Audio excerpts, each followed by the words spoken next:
Hello everybody, Mr. Price here, continuing our read aloud. We're continuing The Watsons Go to Birmingham, 1963, by Christopher Paul Curtis.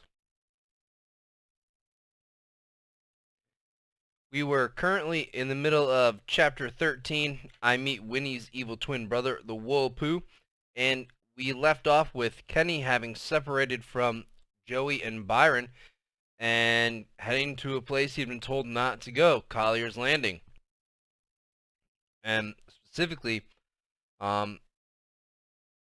we left off with Kenny wading into the water there at Collier's Landing, and then he took one last step, and boom, all of a sudden he was in big trouble.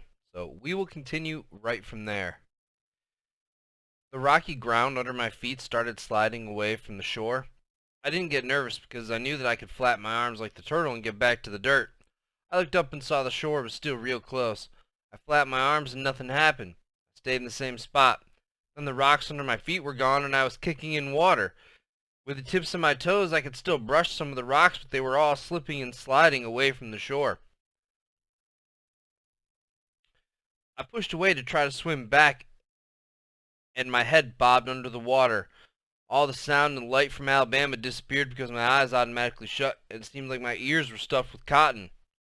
I got a mouthful of water, but my head came right back up. I laughed because I was spitting and patooing a mile a minute when my head popped out of the water, but the laughing stopped real quick when I tried swimming again and my head went back under. That's when I got real scared. I'd seen enough cartoons to know that when your head goes down 3 times, it doesn't ever come up again.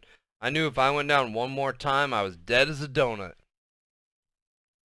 My eyes looked at the shore. My shoes were sitting safe on some rocks. "Aw, man," I said to myself, "I wish I had a magic lamp so I could have the genie make me be where those shoes are and they could be where I am."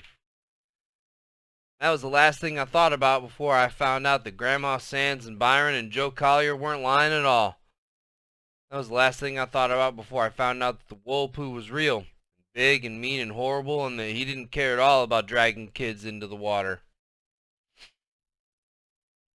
I'd never ever been this scared in my life. I hollered out, "Mama!"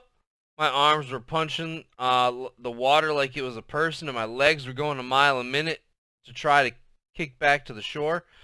But now even my toes couldn't find anything to touch. "Okay, Kenny," I said to myself, "you know you're going to be all right. Just get real calm and swim back to land. When you count to 3, just go back to your shoes." I stopped kicking for a second and said 1, 2, 3. Then I gave my arms one more flap to go back to shore, and down I went again. My head went under for a 3rd time, and I knew I'd never come back up. Going down 3 times like this is just like waking up and finding yourself tied to a tree with someone saying, "Ready, aim, fire." That's when he came swimming real slow out of the deep, and even though my head was underneath the dark water, I could see him coming right at me. He didn't look like he was related to Winnie the Pooh at all. He was big and gray and with hard square fingers. Where he should have had a face, there was nothing but dark gray.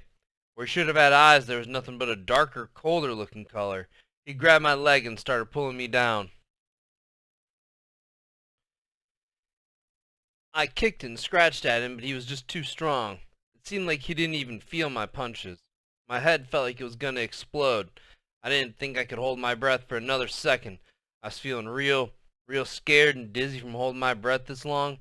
Then suddenly I could see that there was someone else in the water, and the Whirlpoo was pulling me right toward them. It was a little girl, and she had on a pretty blue dress and big yellow wings and something tied around her head. When the Whirlpoo pulled me closer, I could see that it was a little angel. And wait a minute, it was Joetta, looking just like the angel Mrs. Davidson had given her. Joey had wings and a halo. Her face was real calm too, but she was pointing straight up like there was something important I should look at. This angel that looked like Joey was telling me I had to swim up one more time. This really scared me. I knew it wasn't a good sign when you started seeing angels, so I kicked and flapped my arms and started going toward the sky. My head came up and I spit out a bellyful of water and took a couple of good deep breaths. "Mama, Mama, help me!" The Whirlpoo wasn't through with me.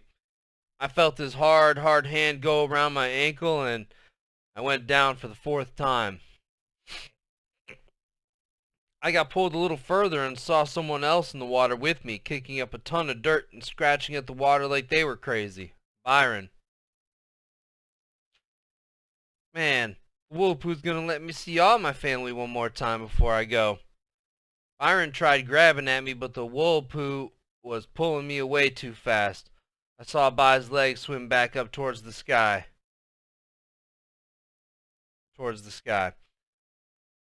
Up ahead, someone else was in the water. It has to be Mama and Dad. Goodbye, Mama. Goodbye, Dad. No, it's By again, still looking all crazy, still scratching the water. Byron and the Whirlpool started duking it out. By must have hit it 100 times in that place where its face should have been. Finally, the Whirlpool couldn't take any more, and I felt those hard, cold fingers come off my ankle. The Whirlpool swam back into the deep water. The last thing I noticed about him was that he had big, square toes. Byron grabbed me and put his arm around my neck, and it felt like he was trying to choke me. As soon as he got me on shore and turned me upside down, I felt like I was gonna die. I started throwing up a ton of water and food. If there was a forest fire somewhere, all they would have had to do is hold me over it and I would have put it out. I threw up and coughed and choked and vomited about 1,000,000 times, and all just because I breathed in some air. By held my ankles and kept banging me up and down and screaming at me. When the sound from the water in my ears and the sound of me vomiting my guts out and the whoosh sound from the Whirlpool finally left me, I could hear By shouting, "Aw man, aw man, aw man," over and over. Finally, I yelled, "Stop! Put me down." Byron dropped me on the ground right on top of all the water and junk that I'd thrown up. I knew he was going to make a stupid joke about me landing face first and all that mess, but he didn't. He just wrapped his arms around my shoulders real tight and put his mouth right on top of my head. Byron was shaking like he was getting electrocuted and crying like a baby and kissing the top of my head over and over. I just want to point out the difference in pace and how I'm reading this last part of the chapter. Earlier, when Kenny was drowning in the water, I was reading at a much quicker pace because the events were happening much quicker. It was the things, you know, the whirlpool spinning around with him inside of it, drowning him, and that was an intense period of the story. Now that it's after that, that tension's like abating, kind of heading away.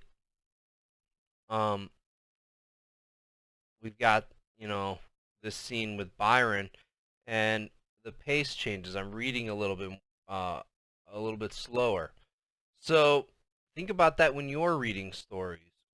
What's happening in the story should choose or should help you choose what sort of pace you should be using to accompany that. So anyways, Byron was shaking like he was getting electrocuted and crying like a baby and kissing the top of my head over and over. This was real disgusting. He just kept saying, "Kenny, Kenny, Kenny," a bunch of times with his mouth wide open on top of my head. I could feel his teeth grinding into my skull, but By didn't care. I said, "Aw, man." And I tried to make him quit, but all I could do was sit there too tired to do anything but let Daddy Cool nibble on top of my head while he cried like a kindergarten baby.